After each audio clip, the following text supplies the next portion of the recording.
Bonjour à tous. Alors, si vous êtes nouveau sur cette chaîne, je m'appelle Pierre Simonin, j'ai fait un burn-out début 2019 et depuis plus d'un an maintenant, j'en parle en vidéo pour aider les victimes de burn-out et leurs proches à mieux comprendre et mieux vivre la maladie. J'ai appelé ça le journal du burn-out et un de mes combats, c'est de faire la chasse aux idées reçues parce que malheureusement, des idées reçues, il y en a un paquet sur le burn-out. Donc si vous voulez mieux comprendre le burn-out, pour mieux y faire face, pour vous ou pour un proche, n'oubliez pas de vous abonner à la chaîne et de faire la petite cloche, comme ça vous serez prévenu dès que je publie une nouvelle vidéo. Aujourd'hui, je vais me pencher sur le profil des personnes qui font un burn-out, leur portrait robot en quelque sorte. Et avant de commencer, je vais parler de ce qui n'est pas le portrait robot d'une personne en burn-out, les faux profils, les idées reçues qu'on peut avoir. Je vais parler des deux principaux qui en fait sont totalement opposés parce qu'ils correspondent à deux images totalement différentes que le burn-out peut avoir dans la société auprès du grand public. D'un côté, il y a les personnes qui sont conscientes que le burn-out c'est quelque chose de sérieux, quelque chose d'extrême, mais qui donc à partir de là vont considérer que c'est juste pour des personnes extrêmes, quoi. C'est pour des fous de boulot qui passent littéralement leur vie à travailler et qui sont incapables de s'arrêter, qui sont vraiment déraisonnables dans leur approche au travail. De l'autre côté, il y a des personnes qui considèrent qu'un burn-out c'est un gros coup de stress ou c'est une fatigue passagère, qui d'ailleurs souvent vont considérer que eux sont tout le temps en burn-out ou sont régulièrement en burn-out et qui donc vont voir les personnes en arrêt de travail pour cause de burn-out comme soit des personnes trop faibles pour supporter ce qu'elles-mêmes savent très bien supporter, soit comme des personnes qui s'écoutent un peu trop ou alors qui prennent ce prétexte pour en gros prendre des vacances, quoi. Ces deux images sont totalement fausses.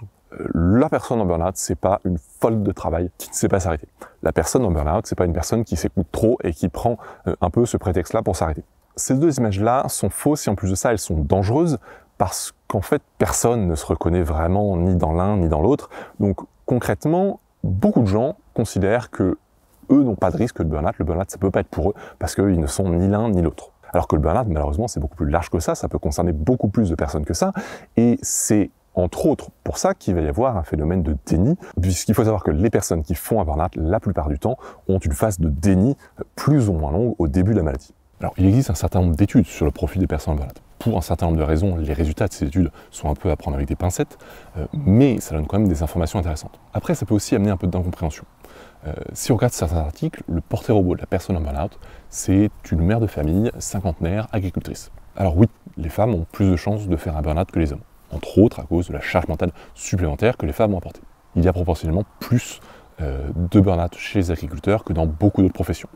On a probablement plus de chances de faire un burn-out autour de 50 ans qu'autour de 20 ans. Et pour autant, il ne suffit pas de mettre ensemble tous ces facteurs et se dire « Ok, on a le portrait robot ». Il n'y a rien qui nous indique que ces facteurs sont liés. Et ça se trouve, les mères de famille qui ont la cinquantaine et qui sont agricultrices ne représentent que 2% des personnes qui font un burn-out. La réalité, c'est qu'il n'y a pas d'âge, il n'y a pas de sexe, il n'y a pas de métier pour faire un burn-out. On est potentiellement tous concernés dans tous les milieux. Tout ça ne veut pas dire qu'il est impossible de dresser un profil des personnes en burn-out. Ça veut juste se dire qu'il va falloir aller chercher d'autres critères, d'autres facteurs que ces facteurs démographiques. Parce que c'est plutôt en allant chercher du côté de la personnalité, de la culture, qu'on va pouvoir trouver des facteurs qui sont communs à la plupart des personnes en burn-out. Parce que le burn-out, ça n'arrive pas par hasard. C'est un processus qui arrive pour de bonnes raisons. Parmi ces raisons, il y a bien sûr des facteurs externes liés à l'entreprise, à notre vie, etc. Des choses qu'on ne peut pas forcément contrôler. Mais il y a aussi des facteurs internes, c'est-à-dire notre personnalité, notre comportement, notre éducation, notre culture, la manière dont on va réagir, tant en acte qu'en pensée, à ce qui va nous arriver. C'est tout ça qui nous mène sur cette pente glissante, et ce qui nous mène au burn-out, finalement, c'est une certaine vision de la vie, du travail, de la réussite. Donc, à partir de là, voilà le portrait robot des personnes en burn-out. Le premier facteur, ce sont des idéaux de performance et de réussite. Alors, ça peut prendre plein de formes différentes, dans plein de domaines différents, mais les personnes en burn-out sont parmi ces personnes qui ont besoin de toujours faire bien, de toujours faire mieux à chaque fois. Ça peut bien sûr aller jusqu'au perfectionnisme. Alors le perfectionnisme, c'est ces personnes qui privilégient la chose parfaite à la chose faite. Il suffit pas que ce soit fait, il faut que ce soit fait parfaitement selon leurs propres standards de qualité totalement démesurés. Je vais pas m'étendre sur le perfectionnisme, j'y reviendrai dans une autre vidéo plus tard. Mais ce qu'il faut retenir, c'est que cette recherche de performance, de réussite, ça devient vraiment une logique de vie. On l'applique à notre vie, on l'applique à notre travail, on l'applique à notre couple, à notre carrière, on l'applique à nos enfants. C'est tout ça qui peut expliquer qu'il y a aussi des burn-out familiaux, étudiants, parentaux, parce qu'il y a cette logique vraiment de toujours devoir performer. On a l'impression d'être évalué, noté en permanence. et parfois d'être en plus un peu à la traîne. Donc tout ça, ça va donner une charge de travail supplémentaire, mais surtout une charge mentale supplémentaire qui va peser chaque jour un peu plus. Juste un mot pour vous dire que j'ai lancé une page Tipeee, parce que c'est essentiel pour moi que tout mon contenu soit accessible à toutes les personnes qui en ont besoin, c'est-à-dire gratuit. Sauf qu'évidemment, se pose la question du financement, hein. Créer des vidéos et tous les projets que j'ai pour lutter contre le burn-out, ça coûte cher et ça prend énormément de temps. Et étant une toute petite chaîne, j'ai évidemment aucun revenu publicitaire. Donc j'ai créé cette page Tipeee qui vous permet de soutenir du montant que vous souhaitez, de manière ponctuelle ou récurrente, c'est vraiment comme vous voulez, pour tout simplement m'aider à continuer à créer. Vous pouvez prendre ça comme un livre que vous aurez lu gratuitement, une formation que vous aurez suivie gratuitement. Et à la fin, si ça vous a plu, si vous en avez envie, si vous voulez soutenir l'auteur, vous avez la possibilité de le soutenir du montant que vous souhaitez. Donc un grand merci à tous ceux qui me soutiennent et qui permettent à cette chaîne de continuer à exister, parce que je pense que c'est un sujet qui est vraiment important, qu'il y a vraiment beaucoup de gens qui ont un besoin en la matière et qu'il y a beaucoup de gens à aider en attendant ce jour où on ne parlera plus de burn-out parce qu'il n'y en aura plus besoin, mais pas vous, mais moi je pense pas que ce soit encore pour tout de suite. J'espère pouvoir continuer à créer et à aider les gens, et j'espère que vous pourrez m'accompagner et m'aider aussi sur ce chemin-là, dans cette aventure-là. Mais revenons au profil des personnes en burn-out avec le deuxième facteur. Ce facteur, c'est l'importance qu'on accorde au retour des autres, à l'image que l'on renvoie aux autres. Alors, c'est pas forcément de la vanité, hein. C'est plus une forme de manque de confiance en soi. On n'est jamais certain de faire assez bien pour les autres, ce qui est évidemment à relier au culte de la performance dont je parlais un peu plus tôt. Et ça fait qu'on va aller chercher la validation des autres, leur approbation, hein, sans arrêt. Ça va être toutes les marques de reconnaissance, des félicitations, des promotions, toutes les statistiques de performance, nombre de likes, etc. Alors, on va pas être tous en train de courir après tout ça, mais on va avoir tendance à aller chercher en permanence cette validation des autres, leur approbation, être certain qu'on existe à leurs yeux, qu'on est utile, et ça peut arriver avec des effets pervers, ce qui fait que on va plus prêter attention aux besoins des autres qu'à nos propres besoins. Alors, comme ça, on se dit c'est bien, c'est vraiment altruiste, sauf que l'altruisme, il va avoir ses limites. Quand on s'épuise à aider les autres et qu'en même temps, on ne prête pas suffisamment attention à notre propre santé et donc qu'on ne prête pas attention à notre épuisement et qu'on fonce dans le mur, bah forcément la question n'est pas altruiste ou pas altruiste, il faut savoir lever le pied, il faut savoir prendre suffisamment de recul sur notre situation pour être capable de réagir à temps. Et les personnes en burn-out sont celles qui n'ont pas été capables de réagir à temps, donc celles qui ont continué jusqu'au bout à s'épuiser, entre autres pour les autres. Les personnes en burn-out ont également de fortes valeurs personnelles. Ça peut être d'aider les autres, d'être utile, d'avoir un impact positif sur la société, dans leur entreprise, ça peut être des valeurs familiales. En tout cas, ils ont vraiment de fortes valeurs qui les animent au quotidien et qui les amènent souvent à négliger leur santé, justement au nom de ces valeurs pour ne pas pénaliser les autres. Donc autant dire que les personnes en burn-out ne sont pas du genre à se mettre en arrêt de travail juste par confort ou par flemme. Il faut savoir qu'avant un burn-out, il y a souvent tout un tas d'arrêts maladie qui n'ont pas été pris. Il y avait les personnes de l'entourage, genre des médecins qui disaient « là tu dois t'arrêter, c'est plus possible » et les personnes ont refusé l'arrêt de travail justement au nom de ces valeurs, justement parce qu'elles voulaient pas s'arrêter, elles jugeaient que ce qu'elles faisaient était trop important.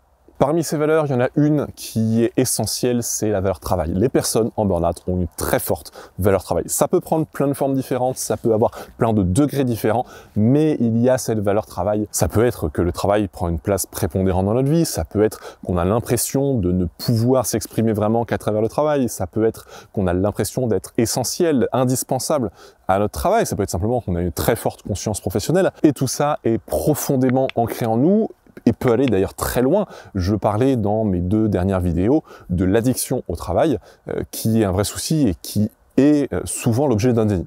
Mais d'ailleurs, cette valeur travail contribue elle aussi au déni du burn-out. Le déni du burn-out, c'est un vrai problème. Ça fait qu'on ne regarde pas la situation en face avant qu'il soit beaucoup trop tard, et elle trouve entre autres sa source dans la valeur travail, parce qu'on a évidemment du mal à admettre qu'on puisse avoir un problème à cause du travail quand on a une très forte valeur travail. Et je parle beaucoup du travail parce que ça concerne la plupart des burn-out et c'est sur ce sujet-là qu'il y a le plus d'études, mais un burn-out c'est pas forcément uniquement professionnel.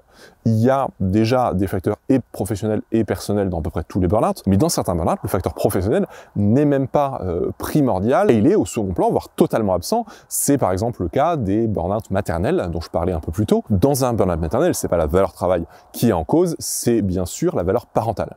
Mais de la même manière, on est vraiment guidé par un idéal qui fait qu'on oublie un peu de regarder tout le reste, on oublie de regarder notre propre santé et on oublie aussi d'avoir un minimum de sens critique vis-à-vis des exigences qu'on s'impose à nous-mêmes.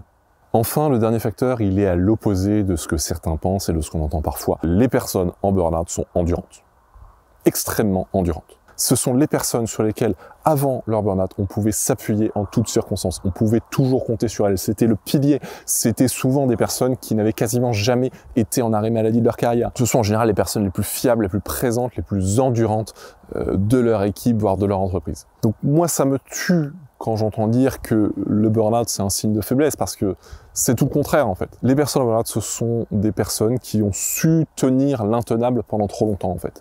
Qui n'ont pas su s'arrêter, et c'est là que je dis que c'est un contresens de dire que les personnes en burn-out sont trop faibles. Les personnes trop faibles, en fait, elles trouvent une solution avant. Elles se mettent en arrêt maladie, elles changent de poste, elles prennent du recul par rapport à leur travail, etc. Mais les personnes en burn-out sont les personnes qui, face à ces difficultés, ont toujours eu pour seule réponse de mettre un coup de collier supplémentaire, de se donner un peu plus à fond et d'aller chercher toujours un peu plus la performance, la réussite, l'utilité auprès des autres, parfois, souvent, aux dépens de leur propre santé, de leur propre équilibre de vie, etc. et qui, un jour, finissent par le payer.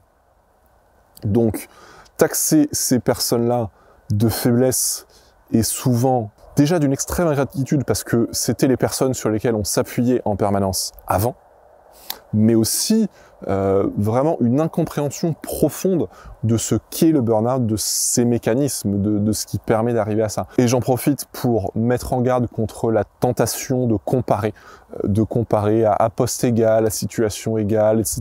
Il y en a un qui a fait un burn-out, un autre non. Et ça, ce sont des comparaisons que les personnes en burn-out elles-mêmes peuvent faire en culpabilisant, en se disant mais pourquoi moi j'ai fait un burn-out et pas lui, ou ce sont des comparaisons qu'on leur sort sous le nez en disant bah écoute, un tel il a bossé comme un dingue toute sa vie, il a jamais fait un burn-out, qu'est-ce que tu me racontes quoi.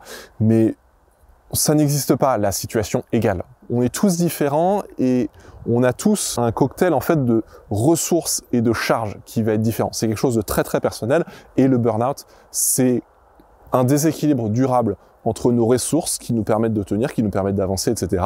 et les charges qu'on a à porter, à supporter chaque jour. Donc résistons vraiment à la tentation de comparer, parce que ça a vraiment aucun sens.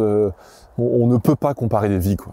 Donc non, le burn-out, c'est tout sauf un signe de faiblesse, clairement. Et si je dis que ça me paraît dangereux de dire ça, c'est d'une part parce que ça fait énormément de mal, évidemment, aux personnes en burn-out à qui on dit ça. Enfin, c'est extrêmement violent, quoi, de leur dire ça. Mais c'est juste que t'es trop faible, écoute, moi ça va très bien. Et ça continue à véhiculer une image qui est fausse et qui est dangereuse pour les personnes qui potentiellement prendraient le chemin du burn-out, parce que ces personnes-là ne pensent pas qu'elles sont faibles, n'imaginent pas qu'elles sont faibles, elles savent qu'elles peuvent tenir le coup. Donc, si ces personnes-là associent le burn-out à la faiblesse, elles vont se dire « Ok, c'est bon, j'ai de toute façon aucun risque de faire un burn-out », tout en se précipitant vraiment droit dans le mur. Pour finir, j'ai envie de dire déjà, par pitié, laissons tomber les idées reçues. Voilà, les idées reçues du genre le burn-out c'est un signe de faiblesse, etc. Ça rend vraiment service à personne, évidemment pas aux malades eux-mêmes, mais même de manière générale. C'est vrai que c'est bien confortable hein, quand on l'a pas fait, se dire oui bon le burn-out c'est un signe de faiblesse, donc moi j'ai pas trop de risques, et lui ça doit vouloir dire qu'il était faible. Fin de l'histoire, mais c'est pas aussi simple, et c'est surtout dangereux en fait pour tout le monde, parce que on se sent pas forcément concerné par un signe de faiblesse, sauf que ne pas se sentir concerné par le burn-out n'a jamais empêché personne d'en faire un, et pire que ça, j'ai envie de dire, ne pas se sentir concerné par le burn-out est le meilleur moyen de s'y précipiter. Donc autant tous partir du principe qu'on pourrait être concerné, surtout évidemment si vous vous reconnaissez dans un certain nombre de points que j'ai présentés dans cette vidéo. Si on regarde d'ailleurs ces points, finalement la personne en burn-out, ce profil, c'est l'employé idéal en fait. C'est l'employé qu'on a tous envie d'être, qu'on a tous envie d'avoir, que la société va nous pousser à devenir. Donc finalement, on n'est pas tant devant une question de nos actions. Oui, bien sûr, nos actions ou notre manque de réaction peut nous amener au burn-out, mais un burn-out, c'est pas juste quelque chose de personnel, voilà, qu'on a mérité parce que finalement on a tout fait pour. Enfin, c'est beaucoup plus profond que ça en fait, parce que ces comportements qui petit à petit nous amènent au burn-out viennent en fait en grande partie de notre culture, de notre éducation, de choses profondément ancrées en nous qu'on ne peut pas contrôler directement, et ces comportements sont aussi largement encouragés par la société alors qu'à l'inverse, l'information sur le burn-out, sur un bon équilibre de vie, etc., reste encore très peu largement répandue.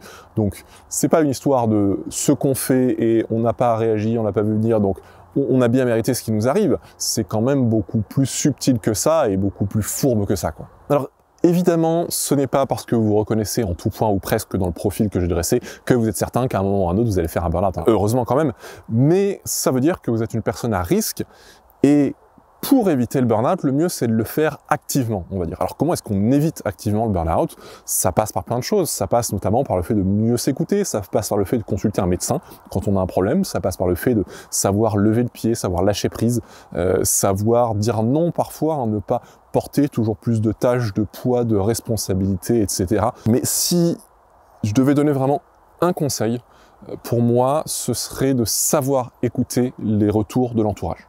Parce que souvent, quand on fait un burn-out, on se rend compte en fait qu'on avait été mis en garde par nos proches, par un médecin, etc. depuis des mois, voire des années. On nous disait qu'il y avait des choses qui allaient pas, on nous disait qu'il fallait lever le pied, on nous disait que on allait droit dans le mur. Et en fait, ce sont des choses qu'on n'a pas voulu entendre. Parfois vraiment, même pas vraiment consciemment, c'est des choses que notre cerveau rejetait en bloc. Avec voilà des réflexions un peu violentes, hein, un peu réflexes dès que quelqu'un aborde ce sujet-là avec nous, parce qu'on est convaincu que non, nous ça va, non, nous on n'a pas ce risque-là, non, nous on sait ce qu'on fait, non, les autres peuvent pas comprendre, etc. Mais il faut savoir parfois prendre de la distance avec ce que l'on croit savoir et comprendre également que parfois notre conviction profonde se plante. Notamment, d'une part sur les sujets qu'on ne connaît pas par cœur, et pour beaucoup de personnes qui ne sont pas passées par un burn-out, le burn-out concrètement, elles y connaissent rien, et c'est normal parce que personne ne nous a appris, mais c'est d'autant plus vrai quand le déni entre en jeu, et vraiment le déni est en cause dans la plupart des burn-out, quoi. Il y a vraiment cette situation de refuser le burn-out, refuser qu'on puisse être mal, refuser que ça puisse être à cause du travail, refuser de s'arrêter, etc. C'est une spirale du déni. Donc moi, je ne vous souhaite évidemment que d'éviter ce déni, éviter le burn-out, vous en remettre le plus rapidement possible si vous êtes tombé dedans, mais évidemment sans griller les étapes. On ne se remet pas du burn-out en essayant d'aller le plus vite possible, c'est quelque chose qui prend du temps, il faut apprendre à lâcher prise. Voilà, si c'est un chemin que vous avez envie qu'on fasse ensemble, si vous avez envie qu'on continue ensemble à mieux comprendre le burn-out, n'oubliez pas de vous abonner à la chaîne. Vous pouvez aussi me soutenir sur Tipeee, évidemment ce sera très apprécié par moi et par les personnes que j'aide. En attendant, je vous dis prenez soin de vous et à très bientôt pour la prochaine vidéo. Salut!